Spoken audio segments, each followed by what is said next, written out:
Les Esséniens et les manuscrits de la mer Morte. Les manuscrits de la mer Morte, s'ils n'ont pas livré tous leurs secrets, ont révélé l'existence, en Palestine, d'une communauté initiatique contemporaine de Jésus, espérant l'avènement prochain du Messie. À la source de l'Ancien Testament. Jusqu'au milieu du XXe siècle, on ne connaît les Esséniens que par de rares mentions, en particulier chez l'écrivain juif du 1er siècle, Flavius Joseph. Tout bascule en 1947, par hasard, sur les rives de la mer Morte, non loin du site de Qumran. Un bédouin à la recherche d'une chèvre égarée se glisse dans une grotte, et découvre des jarres en terre contenant des parchemins. D'abord vendus à un antiquaire de Bethléem, ceux-ci sont ensuite confiés à l'école biblique de Jérusalem, qui les date de l'époque de Jésus. Des fouilles plus systématiques sont entreprises entre 1947 et 1956. On exhume plusieurs centaines de manuscrits provenant des grottes. Plus extraordinaire encore, les archéologues dégagent non loin de là les vestiges d'un monastère antique. Il est rapidement établi que les textes proviennent de la bibliothèque du monastère, qui s'avère être le siège de la secte essénienne. En quelques années, la fraternité est révélée au grand jour. Prince des Lumières et Ange des Ténèbres. La secte des Esséniens remonte probablement au IIe siècle avant Jésus-Christ, une époque où certains juifs, très pieux, se montrant très critiques à l'égard de la caste des grands prêtres qu'ils considèrent comme corrompus, font sécession. Ils se regroupent alors hors de Jérusalem, en particulier dans le monastère de Qumran, où leur enseignement diverge nettement du judaïsme traditionnel.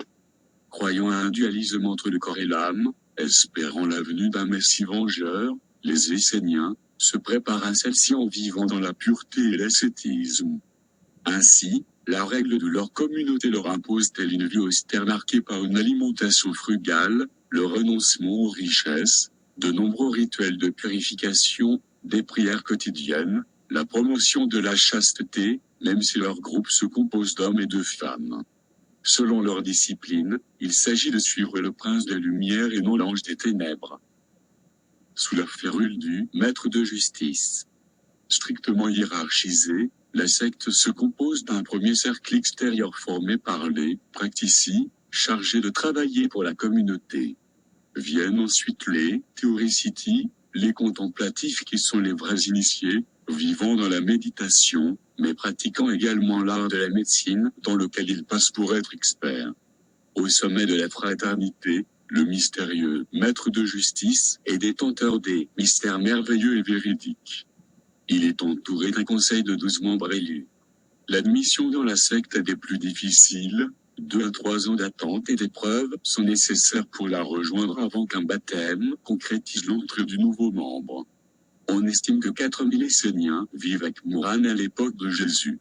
Si nous savons peu des choses sur le contenu précis de leur enseignement, car tous ont juré la discrétion concernant la vérité des mystères de connaissance, Flavius Joseph nous indique cependant qu'ils pratiquent l'astrologie et l'oniromancie.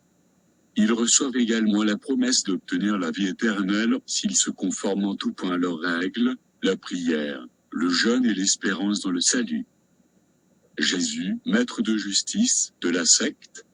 Très tôt, archéologues, historiens et théologiens se sont interrogés sur les liens entre la communauté essénienne et le christianisme primitif.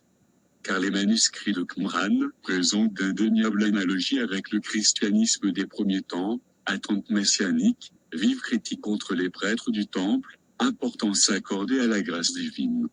C'est pourquoi certains n'hésiteront pas à faire de Jésus un membre de la communauté, voire à l'identifier au maître de justice.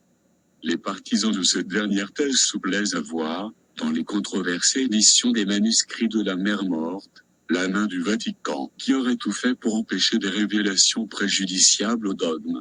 Presque le dualisme essénien est bien étranger à la doctrine chrétienne, même si la relative proximité entre les deux messages explique pourquoi certains Esséniens se sont convertis au christianisme, tandis que le reste de la communauté a été dispersé par les Romains en 70. Le judaïsme au temps de Jésus. Au 1er siècle de notre ère, la Palestine est occupée par les Romains. À cette époque, plusieurs communautés composent le judaïsme. Première en dignité, la caste aristocratique des Sadducéens fournit au temple de Jérusalem ses grands prêtres. Le groupe le plus nombreux est celui des pharisiens, les rabbins en sont issus. Ils se distinguent des Sadducéens par leur foi en la venue du Messie. Jésus appartient à ce groupe. Originaires de Galilée, les Zélotes, quant à eux, sont les plus fermes opposants à la présence romaine en Palestine. Eux aussi attendent un Messie, dont ils espèrent qu'il prendra la tête du soulèvement juif contre les Romains.